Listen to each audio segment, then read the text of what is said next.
ಸ್ನೇಹಿತರೆ, ಮೀಡಿಯಾ ಮಾಸ್ಟರ್ಸ್ಗೆ ಸ್ವಾಗತ ಸುಸ್ವಾಗತ. ಗೆಳೆಯರೆ, ಅವರೆಲ್ಲ ಕೂಡ ಜಗತ್ತಿನ ಅತಿ ದೊಡ್ಡ ಶ್ರೀಮಂತರ ಪಟ್ಟಿಯಲ್ಲಿದ್ದವರು, ಬಿಸ್ನೆಸ್ ಮೆನ್ಗಳು, ತಮ್ಮ ದೇಶಗಳ ಪಾಲಿಗೆ ಅತ್ಯಂತ ಪ್ರತಿಷ್ಠರು ಅಂತ ಅನ್ನಿಸ್ಕೊಂಡಿದ್ದವರು. ಅವ್ರ ಬಳಿ ಹಣ ಇತ್ತು. ಆ ಹಣದ ಮೂಲಕ ಜಗತ್ತಲ್ಲಿನ ಅಸಾಧ್ಯಗಳನ್ನು ಸಾಧಿಸುವ ಹಂಬಲ ಅವರಲ್ಲಿತ್ತು. ಹೀಗಾಗಿನೇ ಅವರು 1912ರಲ್ಲಿ ಅಟ್ಲಾಂಟಿಕ್ ಸಾಗರದಲ್ಲಿ ಮುಳುಗಿದ್ದ ಟೈಟಾನಿಕ್ ಹಡಗಿನ ಅವಶೇಷಗಳನ್ನು ನೋಡೋದಕ್ಕಿಂತ ಸಮುದ್ರಕ್ಕಿಳಿದ್ರು. ಆದರೆ ಅಲ್ಲಿ ವಿಧಿಯ ಆಟ ಅನ್ನೋದೇ ಬೇರೆ ಇತ್ತು. ಅದು ನೀವು ಶ್ರೀಮಂತನ ಬಡವನ ಅನ್ನೋದನ್ನು ಕೇಳೋದಿಲ್ಲ. ಅದಕ್ಕೆಲ್ಲರೂ ಒಂದೇ. ತಾನೇನು ಡಿಸೈಡ್ ಮಾಡುತ್ತೋ ಅದನ್ನು ಮಾತ್ರ ಮಾಡುವ ವಿಧಿ ಅವರ ಬಾಳಲ್ಲಿ ಕೂಡ ಬೇರೆಯದ್ದೇ ಆಟವನ್ನು ಆಡಿಬಿಡ್ತು. ಟೈಟಾನಿಕ್ ಹಡಗನ್ನು ನೋಡೋದಕ್ಕೆ ಹೊರಟ 4 ಮಂದಿ ಹಾಗೂ ಆ ಹಡಗಿನ ಬಗ್ಗೆ ಪ್ರವಾಸಿಗರಿಗೆ ತಿಳಿಸೋದಕ್ಕಿದ್ದ ಒಬ್ಬ ಗೈಡ್ ಸೇರಿದ ಹಾಗೆ 5 ಸಮುದ್ರದ ಒಳ ಇಳಿದ್ರು. ಆದರೆ ಮತ್ತವರು ಜೀವಂತವಾಗಿ ಮೇಲೆ ಬರಲಿಲ್ಲ.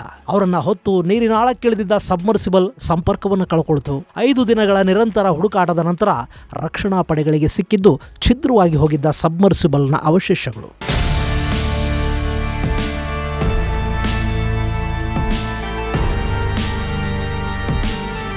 ಗೆಳೆಯರೆ, ಕೆಲವೊಮ್ಮೆ ನಾವು ಏನೇನೋ ಅಂದ್ಕೋತೀವಿ, ಆದರೆ ಆ ದೈವ ಬೇರೇನೋ ಮಾಡಿಬಿಡುತ್ತೆ. 1912ರಲ್ಲಿ ಜಗತ್ತಿನ ಅತ್ಯಂತ ಶ್ರೀಮಂತ ಹಾಗೂ ವೈಭವೋಪೇತ ಅನ್ನಿಸ್ಕೊಂಡಿದ್ದ ಟೈಟಾನಿಕ್ ಹಡಗು ಇಂಗ್ಲೆಂಡ್ನ ಸೌತ್ ಆಂಪ್ಟನ್ನಿಂದ ನ್ಯೂಯಾರ್ಕ್ ಸಿಟಿಗೆ ತನ್ನ ಮೊದಲ ಪ್ರಯಾಣವನ್ನು ಪ್ರಾರಂಭ ಮಾಡಿತು. ಆ ಹಡಗಲ್ಲಿ ಪ್ರಯಾಣಿಕರು, ಸಿಬ್ಬಂದಿಗಳು ಸೇರಿದ ಹಾಗೆ ಒಟ್ಟು 2224 ಮಂದಿ ಇದ್ದರು. ಆ ಹಡಗು ಏಪ್ರಿಲ್ 10, 1912ರಂದು ಪ್ರಯಾಣವನ್ನು ಆರಂಭ ಮಾಡಿ 5 ದಿನಗಳ ನಂತರ ಅಮೆರಿಕಾದ ಸರಹದ್ದನ್ನು ತಲುಪಿತು.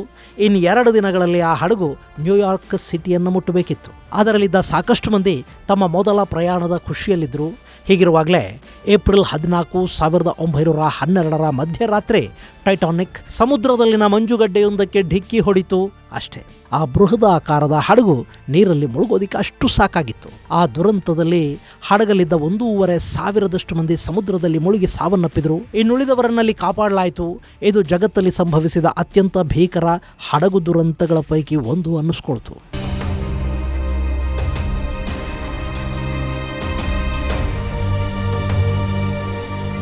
ಗೆಳೆಯರಲ್ಲಿ, ಟೈಟಾನಿಕ್ ಅನ್ನೋದು ಇವತ್ತಿಗೂ ಜಗತ್ತಲ್ಲಿ ಎಷ್ಟರ ಮಟ್ಟಿಗೆ ಕುತೂಹಲವನ್ನು ಉಳಿಸ್ಕೊಂಡಿದೆ ಅಂದರೆ, ಟೈಟಾನಿಕ್ ವಿಚಾರವಾಗಿ ಸಿದ್ಧವಾಗುವ ಪ್ರತಿಯೊಂದು ಡಾಕ್ಯುಮೆಂಟರಿಯು ಇವತ್ತಿಗೂ ಅತ್ಯಂತ ಜನಪ್ರಿಯವಾಗಿರುತ್ತೆ. ಅಷ್ಟೇ ಅಲ್ಲದೆ ಟೈಟಾನಿಕ್ನ ನಿಜ ಕಥೆಯನ್ನು ಆಧರಿಸಿ ನಿರ್ಮಾಣಗೊಂಡಿರುವ ಟೈಟಾನಿಕ್ ಸಿನಿಮಾ ಇವತ್ತಿಗೂ ತನ್ನ ಜನಪ್ರಿಯತೆಯನ್ನೇನು ಕಳ್ಕೊಂಡಿಲ್ಲ. ಅಷ್ಟರ ಮಟ್ಟಿಗೆ ಟೈಟಾನಿಕ್ ಅನ್ನೋದು ಜನರ ನೆನಪಲ್ಲಿ ಸ್ಥಾನವನ್ನು ಪಡ್ಕೊಂಡಿದೆ.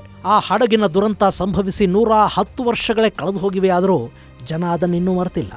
ಸಾವಿರಾರು ಪ್ರಯಾಣಿಕರಿದ್ದ ದೊಡ್ಡ ಹಡಗೊಂದು ಮಂಜುಗಡ್ಡೆಗೆ ಡಿಕ್ಕಿ ಹೊಡೆದು ಮುಳುಗಿ ಹೋಯ್ತಲ್ಲ ಅನ್ನೋ ಕೊರಗು ಇವತ್ತಿಗೂ ಸಾಕಷ್ಟು ಜನರನ್ನ ಕಾಡ್ತಲೇ ಇರುತ್ತೆ. ಮತ್ತು ಟೈಟಾನಿಕ್ ಬಗ್ಗೆ ಹೆಚ್ಚು ವಿಷಯಗಳನ್ನು ತಿಳ್ಕೊಳ್ಳೋದಕ್ಕೆ ಇವತ್ತಿಗೂ ಜನ ಕುತೂಹಲವನ್ನು ವ್ಯಕ್ತಪಡಿಸ್ತಲೇ ಇರ್ತಾರೆ.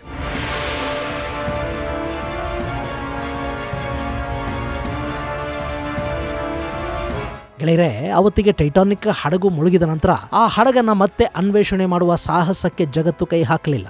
ಆದರೆ 21ನೇ ಶತಮಾನದಲ್ಲಿ ಅತ್ಯಾಧುನಿಕ ಉಪಕರಣಗಳನ್ನ ಮನುಷ್ಯ ತಯಾರು ಮಾಡಿಕೊಂಡ ಮೇಲೆ ಸಾಗರದೊಳಗೆ ಏನೆಲ್ಲ ಇದೆ ಅನ್ನೋದರ ಬಗ್ಗೆ ಅನ್ವೇಷಣೆಗಳು ಶುರುವಾದವು. ಹಾಗೆ ಕೆಲವರಿಗೆ ಟೈಟಾನಿಕ್ ಹಡಗನ್ನ ಹುಡುಕಬೇಕು ಅಂತ ಕೂಡ ಅನ್ಸೋದಿಕ್ ಶುರುವಾಯಿತು. ಕೆಲ ಸಿ ಡೈವರ್ಗಳು ಆ ಹಡಗನ್ನ ಪತ್ತೆ ಹಚ್ಚಿ ಅಲ್ಲೊಂದಷ್ಟು ವಿಡಿಯೋ ಚಿತ್ರೀಕರಣವನ್ನು ಕೂಡ ಮಾಡಿಕೊಂಡು ಬಂದರು. ಆ ಬಗ್ಗೆ ಡಾಕ್ಯುಮೆಂಟರಿಗಳೂ ಆದವು. ಹೀಗೆ ಟೈಟಾನಿಕ್ ಅನ್ನೋದು ಸರ್ವಕಾಲಗಳಲ್ಲಿ ಸಲ್ಲುವ ವಸ್ತು ಅನ್ನೋದು ಜಗತ್ತಿನ ಸಾಕಷ್ಟು ಜನರಿಗೆ ಗೊತ್ತಾಯಿತು. ಅವರು ಟೈಟಾನಿಕ್ನ ಅವಶೇಷಗಳನ್ನ ಇಟ್ಕೊಂಡು ವ್ಯಾಪಾರ ಮಾಡೋದಕ್ಕೆ ಸಾಧ್ಯವಾಗುತ್ತಾ ಅಂತ ಯೋಚನೆ ಮಾಡಿದ್ರು. ಆಗ ಹೊಳೆದದ್ದೇ ಸಬ್ಮರ್ಸಿಬಲ್ ಟೂರಿಸಂ.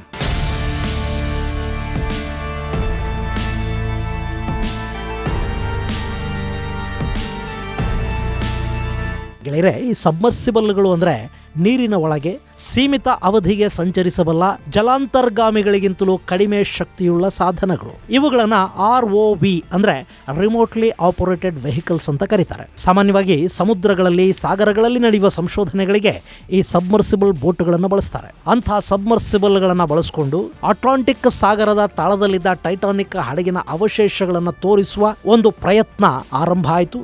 ಅದನ್ನ ಓಷನ್ ಗೇಟ್ ಎಕ್ಸ್ಪೆಡಿಷನ್ ಅನ್ನೋ ವಾಷಿಂಗ್ಟನ್ ಮೂಲದ ಕಂಪನಿಯೊಂದು ಶುರು ಮಾಡಿತು. ಈ ಓಷನ್ ಗೇಟ್ ಸಂಶೋಧನೆಗಳಿಗೆ, ಪ್ರವಾಸಿಗರಿಗೆ ಹಾಗೂ ಅನ್ವೇಷಣೆಗಳಿಗೆ ಸಬ್ಮರನ್ಗಳನ್ನು ಕೊಡುವ ಕೆಲಸವನ್ನು ಮಾಡ್ತಾ ಇದೆ. 2009ರಲ್ಲಿ ಆರಂಭವಾದ ಈ ಕಂಪನಿ 2021ರ ಹೊತ್ತಿಗೆ ಸಬ್ಮರ್ಸಿಬಲ್ಗಳ ಮೂಲಕ ಟೈಟಾನಿಕ್ ಅವಶೇಷಗಳನ್ನು ತೋರಿಸುವ ಸಾಗರ ಟೂರಿಸಂ ಪ್ರಾಜೆಕ್ಟ್ ಒಂದನ್ನು ಶುರು ಮಾಡಿತು. ಅದಕ್ಕಾಗಿ ಸೈಕ್ಲೋಪ್ ಹಾಗೂ ಟೈಟಾನ್ ಅನ್ನೋ 2 ಸಬ್ಮರ್ಸಿಬಲ್ಗಳನ್ನು ಬಳಸಿಕೊಳ್ತು. 2021 ಹಾಗೂ 2022ರಲ್ಲಿ ಯಶಸ್ವಿಯಾಗಿ ಕಾರ್ಯನಿರ್ವಹಿಸಿದ್ದ ಓಷನ್ ಗೇಟ್ 2023ರಲ್ಲಿ ಒಟ್ಟು 4 ಪ್ರವಾಸಿಗರು ಹಾಗೂ ಒಬ್ಬ ಕ್ರೂ ಮೆಂಬರ್ ಅನ್ನ ತನ್ನ ಟೈಟಾನ್ ಅನ್ನೋ ಸಬ್ಮರ್ಸಿಬಲ್ ಅಲ್ಲಿ ಕೂಡಿಸಿ ಟೈಟಾನಿಕ್ ನ ಅವಶೇಷಗಳ ವೀಕ್ಷಣೆಗೆ ಕಳುಹಿಸಿಕೊಡ್ತು. ಈ ಬಾರಿ ಆ ಸಬ್ಮರ್ಸಿಬಲ್ ಅಲ್ಲಿ ಓಷನ್ ಗೇಟ್ ನ ಸಹ ಸಂಸ್ಥಾಪಕ ಸ್ಟಾಕನ್ ರಶ್ ಕೂಡ ಇದ್ದದ್ದು ವಿಶೇಷ ಅನ್ನಿಸ್ತಾ ಇತ್ತು.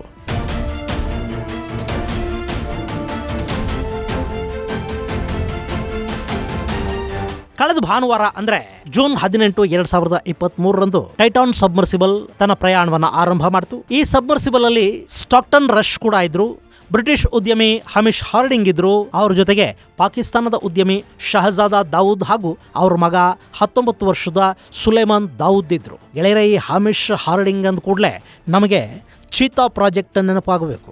ನಮೀಬಿಯಾದಿಂದ ಚೀತಾಗಳನ್ನ ಭಾರತಕ್ಕೆ ತರುವ ಪ್ರಾಜೆಕ್ಟ್ ಅಲ್ಲಿ ದೊಡ್ಡ ಮಟ್ಟದ ಸಹಕಾರವನ್ನು ಕೊಟ್ಟವರು ಈ ಹಮಿಶ್ ಹಾರ್ಡಿಂಗ್. ಹಾಗೇನೆ ಪಾಲ್ ಹೆನ್ರಿ ನಗ್ರಿಯೋಲೆ ಅನ್ನೋ ಕ್ರೂ ಮೆಂಬರ್ ಕೂಡ ಅದರಲ್ಲಿದ್ರು. ಒಟ್ಟು 5 ಜನರ ತಂಡ ಅಲ್ಲಿ ಟೈಟಾನಿಕ್ ನ ವೀಕ್ಷಣೆಗೆ ಹೊರಟಿತು. ಅಲ್ಲಿ ಸಬ್ಮರ್ಸಿಬಲ್ ಅಟ್ಲಾಂಟಿಕ್ ಸಾಗರದ ಒಳಗಿಳಿತು.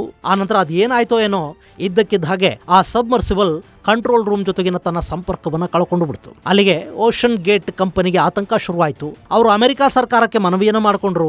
ಸಬ್ಮರ್ಸಿಬಲ್ ಅಟ್ಲಾಂಟಿಕ್ ಸಾಗರದೊಳಗೆ ಹೋಗಿದ್ದು ಮತ್ತೆ ವಾಪಸ್ಸು ಬಂದಿಲ್ಲ ಅನ್ನೋ ಮಾಹಿತಿಯನ್ನು ಕೊಟ್ಟರು. ಈ ವಿಷಯ ಕ್ಷಣ ಮಾತ್ರದಲ್ಲಿ ಜಗತ್ತಿನಾದ್ಯಂತ ಹರಡಿಬಿಡ್ತು. ಪಾಕಿಸ್ತಾನದಲ್ಲಂತೂ ಅವರು ಟೈಟಾನಿಕ್ ಅನ್ನ ನೋಡೋದಕ್ಕೆ ಹೋಗಿದ್ದಾದ್ರೂ ಯಾಕೆ, ಅಲ್ಲಿ 1,500 ಜನರನ್ನ ಬಲಿ ತಗೊಂಡಿರೋ ಆ ಹಡಗು ಇವರನ್ನು ಕೂಡ ಸ್ವಾಹ ಮಾಡಿಬಿಟ್ಟಿದೆ. ಆ ಹಡಗೆಲ್ಲವತ್ತು ಪ್ರಾಣ ಕಳ್ಕೊಂಡವರು ಸೈತಾನಗಳಾಗಿದ್ದಾರೆ, ಅವರೇ ಇವರನ್ನು ಕೂಡ ತಿಂದುಕೊಂಡು ಬಿಟ್ಟಿದ್ದಾರೆ ಅನ್ನೋ ವರದಿಗಳನ್ನ ಅಲ್ಲಿನ ಟೆಲಿವಿಷನ್ಗಳು, ಪತ್ರಿಕೆಗಳು ಪ್ರಕಟ ಮಾಡಿತು. ಆದರೆ ಅಮೆರಿಕ ಮಾತ್ರ ರಕ್ಷಣಾ ಕಾರ್ಯಾಚರಣೆಗೆ ತನ್ನ ಸೇನೆಯನ್ನು ಕಳುಹಿಸಿಕೊಡ್ತು. ಜಗತ್ತಿನ ಇನ್ನಷ್ಟು ದೇಶಗಳು ಸಂಪರ್ಕ ಕಳ್ಕೊಂಡಿದ್ದ ಸಬ್ಮರ್ಸಿಬಲ್ಗಾಗಿ ಹುಡುಕಾಟವನ್ನು ಆರಂಭ ಮಾಡಿದ್ವು. ಅಲ್ಲಿ 3-4 ದಿನಗಳು ಕಳೆದ್ರೂ ಕೂಡ ಸಬ್ಮರ್ಸಿಬಲ್ ಪತ್ತೆ ಆಗಲೇ ಇಲ್ಲ. ಟೈಟಾನಿಕ್ ಹಡಗಿನ ಸುತ್ತಮುತ್ತ ಹುಡುಕಾಡಿದ್ರು ಕೂಡ ಅಲ್ಲಿ ಸಬ್ಮರ್ಸಿಬಲ್ನ ಸುಳಿವು ಸಿಗಲಿಲ್ಲ. ಹೀಗೆ 4 ದಿನಗಳು ಕಳೆದು ಹೋದ್ವು. ಇನ್ನೇನು ಆ ಕಾರ್ಯಾಚರಣೆಯನ್ನ ಕೈ ಬಿಡೋ ನಿರ್ಧಾರಕ್ಕೆ ಅಮೆರಿಕದ ಸರ್ಕಾರ ಕೂಡ ಬರ್ತಿತ್ತು. ಅಂಥ ಸಂದರ್ಭದಲ್ಲಿ ಅಮೆರಿಕದ ರಕ್ಷಣಾ ಪಡೆಗಳು ಮಹತ್ವದ ವಿಷಯವೊಂದನ್ನ ಹೊರಹಾಕಿದ್ವು. ಟೈಟಾನಿಕ್ ನೋಡೋದಕ್ಕೆ ಹೋಗಿದ್ದ ಟೈಟಾನ್ ಸಬ್ಮರ್ಸಿಬಲ್ ಸಮುದ್ರದ ಆಳದಲ್ಲಿ ಅಪಘಾತಕ್ಕೀಡಾಗಿದೆ. ಅದು ಟೈಟಾನಿಕ್ ಹಡಗಿನ ಅವಶೇಷಗಳಿಂದ 1800 ಅಡಿಗಳಷ್ಟು ದೂರದಲ್ಲಿ ಈ ಟೈಟಾನ್ ನ ಅವಶೇಷಗಳು ಸಿಕ್ಕಿವೆ. ದುರದೃಷ್ಟವಶಾತ್ ನಾವಲ್ಲಿ ಎಷ್ಟೇ ಹುಡುಕಿದ್ರು, ಪ್ರಯತ್ನ ಪಟ್ಟರು ಕೂಡ ಆ ಸಬ್ಮರ್ಸಿಬಲ್ ಅಲ್ಲಿ ಇದ್ದವರನ್ನ ಉಳಿಸ್ಕೊಳ್ಳೋದಕ್ಕೆ ಸಾಧ್ಯ ಆಗಲಿಲ್ಲ. ನಾವು ಕೇವಲ ಟೈಟಾನ್ ಸಬ್ಮರ್ಸಿಬಲ್ ನ ಅವಶೇಷಗಳನ್ನ ಪತ್ತೆ ಮಾಡೋದಕ್ಕೆ ಮಾತ್ರ ಸಾಧ್ಯ ಆಯ್ತೇ ಹೊರತು ಅದರಲ್ಲಿದ್ದವರನ್ನ ಪತ್ತೆ ಮಾಡೋದ್ರಲ್ಲಿ ವಿಫಲವಾದ್ವಿ ಅನ್ನೋ ಮಾಹಿತಿಯನ್ನ ಅಮೆರಿಕದ ರಕ್ಷಣಾ ಪಡೆಗಳು ಹಂಚಿಕೊಂಡಿವೆ. ಅಲ್ಲ, ಸಬ್ಮರ್ಸಿಬಲ್ ಅಂದ ತಕ್ಷಣ ಅದರಲ್ಲಿ ಆಮ್ಲಜನಕ ಇದ್ದೇ ಇರುತ್ತೆ ಅಲ್ವಾ?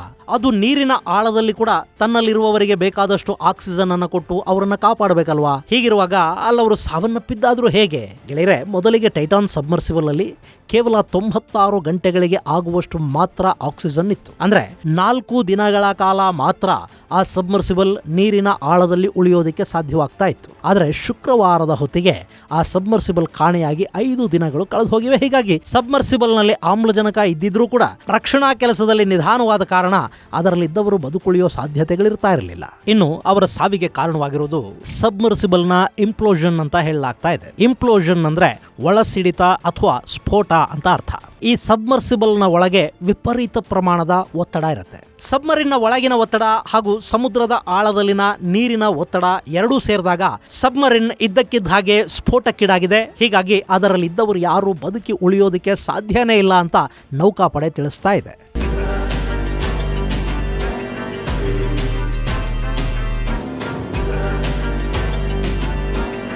ಗೆಳೆಯರೆ, ನಾವು ಎಷ್ಟೇ ಮುಂದುವರೆದಿದ್ದೀವಿ ಅಂತ ಅಂದ್ಕೊಂಡ್ರು, ಏನೇ ಅತ್ಯಾಧುನಿಕ ತಂತ್ರಜ್ಞಾನವನ್ನು ನಾವು ಹೊಂದಿದ್ರೂ ಕೂಡ ಪ್ರಕೃತಿಯ ಮುಂದೆ ಮನುಷ್ಯ ತುಂಬಾನೇ ಚಿಕ್ಕವನಾಗಿ ಕಾಣ್ತಾನೆ. ಇಲ್ಲಿ ಸ್ಫೋಟಕ್ಕೊಳಗಾದ ಟೈಟಾನ್ ಇದೆಯಲ್ಲ, ಅದೊಂದು ಚಿಕ್ಕ ಸಬ್ಮರ್ಸಿಬಲ್. ಅದರಲ್ಲಿನ ಆಮ್ಲಜನಕ ಮತ್ತು ಒತ್ತಡವನ್ನ ನಿಭಾಯಿಸುವ ಶಕ್ತಿ ಎರಡೂ ಕೂಡ ತುಂಬಾನೇ ಕಡಿಮೆ ಇರುತ್ತವೆ. ಆದರೆ ಇದೇ ರೀತಿಯ ಬೃಹದಾಕಾರದ ಸಬ್ಮರಿನ್ಗಳನ್ನು ಇವತ್ತು ಮನುಷ್ಯ ನಿರ್ಮಾಣ ಮಾಡಿಕೊಂಡಿದ್ದಾನೆ. ಅದರಲ್ಲಿ ಕೆಲವು ಡೀಸೆಲ್ ನಿಂದ ರನ್ ಆದ್ರೆ ಮತ್ತೆ ಕೆಲವು ಅಣುವಿದ್ಯುತ್ ನಿಂದ ಕೂಡ ಕಾರ್ಯನಿರ್ವಹಿಸುತ್ತವೆ. ಅಂಥ ಅತ್ಯಾಧುನಿಕ ಸಬ್ಮರಿನ್ಗಳು ಸುಮಾರು 90ರಿಂದ 100 ದಿನಗಳ ಕಾಲ ಸಮುದ್ರದ ಒಳಗೆ ಉಳಿದು ಬಿಡುವ ಶಕ್ತಿಯನ್ನು ಕೂಡ ಹೊಂದಿವೆ. ಅಂಥ ಸಬ್ಮರಿನ್ಗಳಲ್ಲಿ ಕೂಡ ಆಗಾಗ ದುರಂತಗಳು ಸಂಭವಿಸುತ್ತವೆ. ಸಬ್ಮರಿನ್ ನ ಒಳಗೆ ಉಂಟಾಗುವ ಸ್ಫೋಟಗಳು ಅದೆಷ್ಟೋ ಸೈನಿಕರನ್ನ ಬಲಿ ಪಡ್ಕೊಂಡಿದ್ದೂ ಇದೆ. ಹೀಗಾಗಿ ಸಮುದ್ರದ ಆಳವನ್ನು ತಲುಪುವ ವಿಷಯ ವಿಷಯ ಬಂದಾಗ ಅಲ್ಲಿ ಎಷ್ಟು ಎಚ್ಚರಿಕೆಗಳನ್ನ ತಗೊಂಡ್ರು, ಎಷ್ಟು ಸೌಲಭ್ಯಗಳನ್ನ ಬಳಸ್ಕೊಂಡ್ರು ಅನ್ನೋದಕ್ಕಿಂತ ಹೆಚ್ಚಾಗಿ ಅದೃಷ್ಟ ಅನ್ನೋದು ಕೂಡ ಅಲ್ಲಿ ಕೆಲಸ ಮಾಡುತ್ತೆ. ವಿಧಿ ಅನ್ನೋದು ಕೈ ಕೊಟ್ರೆ ಈಗ ಇಲ್ಲ ಆಗಿದೆಯಲ್ಲ ಅಂಥ ದುರಂತಗಳು ಸಂಭವಿಸಿ ಹೋಗುತ್ತವೆ. ಈ ದುರಂತದಲ್ಲಿ